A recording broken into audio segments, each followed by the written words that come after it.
There's a contradiction in the Torah, a contradiction that's been the subject of many commentaries. You see, in the book of Genesis we just finished a few weeks ago, God says to Abraham that the Israelites are going to be slaves in Egypt for 400 years. But now in the book of Exodus, as Rabbi Bowman mentioned we see that they're taken out of slavery after 210 years. How can you reconcile these two statements? Why did slavery end, if you're doing the math, 190 years earlier?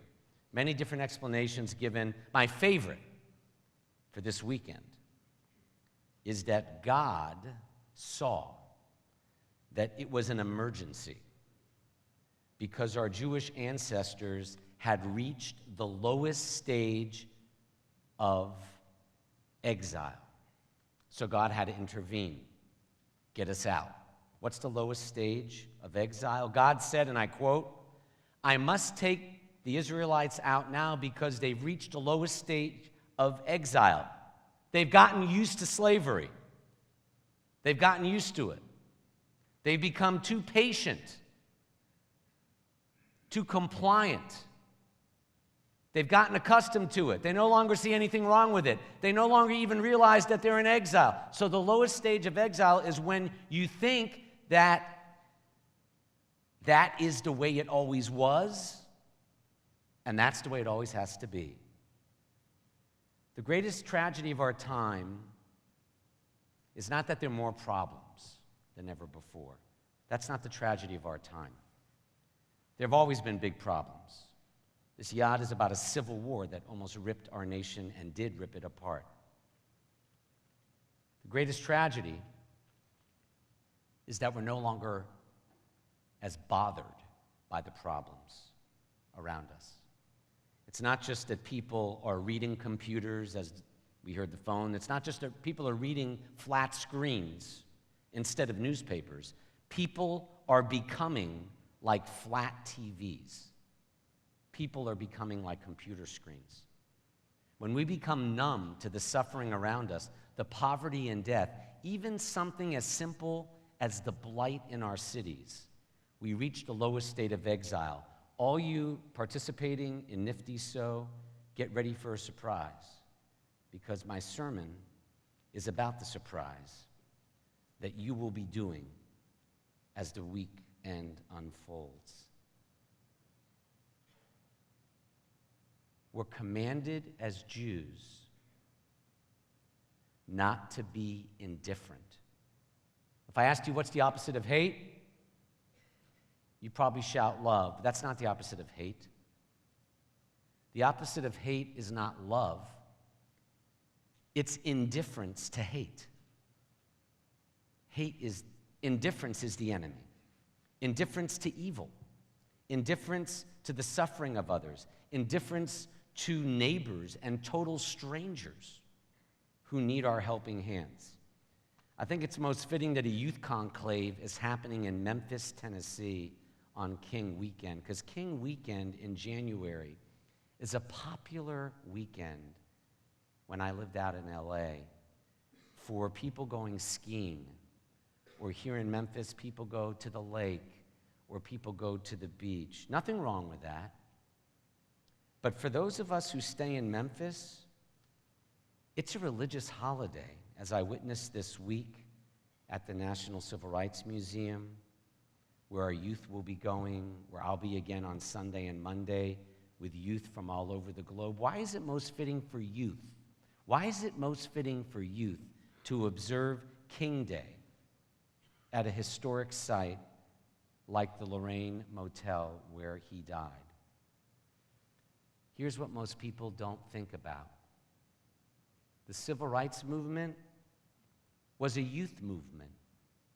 Most of the change agents were not older people. They blew it. Many of us who are older blew it. The change agents were young men and women in their late teens and 20s. In room 306, where King spent his last hour, the other three leaders, the top leaders, they were really old. They were in their 30s. Martin was only 39 years, 2 months, and 19 days old when he was assassinated. Yet his impact on the world still resonates. Most people forget that he wasn't poor, Reverend King. He was just obsessed with helping poor people. And he didn't use, I would have used, Jesus or Christianity as the whole lens for the civil rights movement. No, he didn't. He used the story of the Jewish people, of what they just sang, of awaking our souls to freedom from slavery.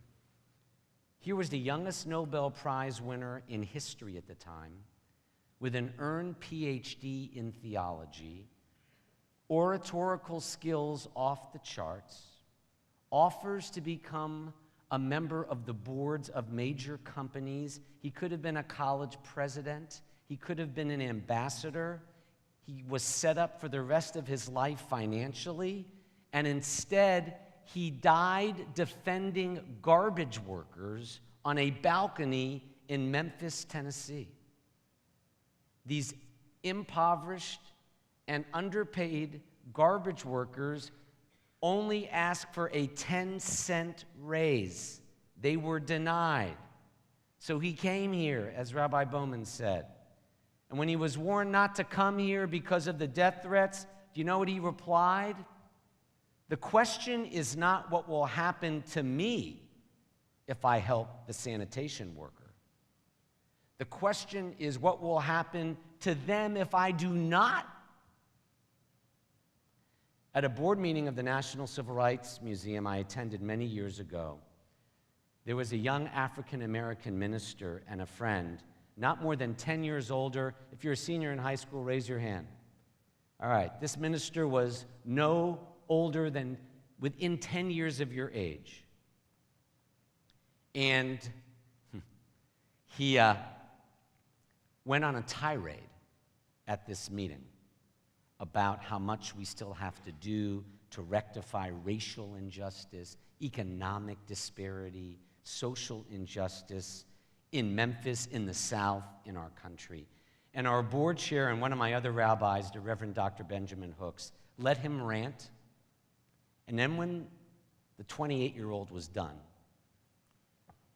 said calmly, Reverend Hooks, with only the experience, authority, and credibility this Martin Luther King-like African-American giant Benjamin Hooks said, "Son, I'm about 80 years old, and I see myself in you. But you need to know something. You're right, we still have a long way to go, but you have no idea just how far we've come." And I share that tonight before I close because I think Dr. Hooks and the young minister were right. So much has changed for the better since the death of Martin Luther King. On the other hand, so little has changed.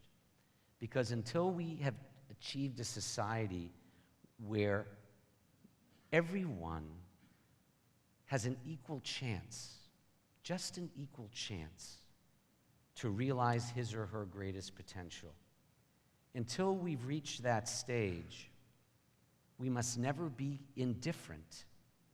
As Jews, that's the greatest sin of all. Lo tuchal lehit alem, if you want the Hebrew from the Bible. You must not remain indifferent. One more closing Hebrew word, looking at Nadav, my Hebrew teacher. You may have heard before, but something you never realized. You know, we're going to close this service singing, Eitz Chaim Hi, right? Lama. And then we sing Hashivenu Adonai. And then we sing Chadesh Yamenu Kekedem. The Hebrew word for before is Kodem. And the Hebrew word for forward is Kadima. They come from the same root as Hashivenu, Chadesh Yamenu, Kekedem. In other words, looking back, Kedem, memory in Jewish life, is not only about what was, it's about what is and what will be. Judaism is largely about creating memories. And I hope this Kalaklev weekend will be one of the greatest Jewish memories of high school for those of you who are here from 5 states. But no matter where we're from, no matter what our age, we are who we are because of those who came before us. And whether or not we sink to that lowest level of exile, which I think we're in, friends, the level of complacency and indifference, whether we're in that is up to us. God took our ancestors out 190 years early back then, but now it's up to us. May this Shabbat of Martin Luther King weekend be a time, as you read in the prayer book, when we are stirred and spurred to action. And let us say, Amen.